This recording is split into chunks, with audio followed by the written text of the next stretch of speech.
এবারে খেয়ে নেবো দেশি মুরগি, একদম যেটাকে অরিজিনাল রাঁচির যে দেশি মুরগি। ও আলুটা মাখিয়ে নেবো মুরগি মাংসের সাথে, আর এই আলু না হলে ঠিক জমে না।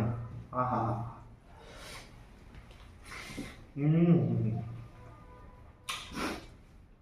একদম হালকা তেল মশলা, বাটা মশলায় মাখে করতে বলেছিল, কাঁচা লঙ্কা দিয়ে। আহা আহ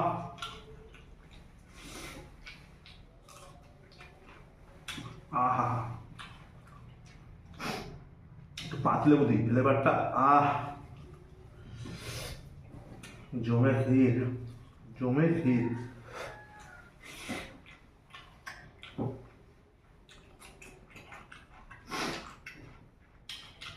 জানো এই যেমন দেশি মাংসের পিস তো ছোট ছোট করে কাটলে তেল মশলাটা ভালো ঢোকে।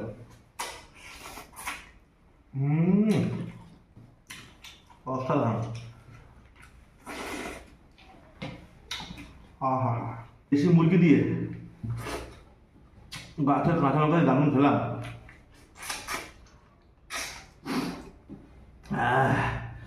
সবাই ভালো থাকবেন, সুস্থ থাকবেন,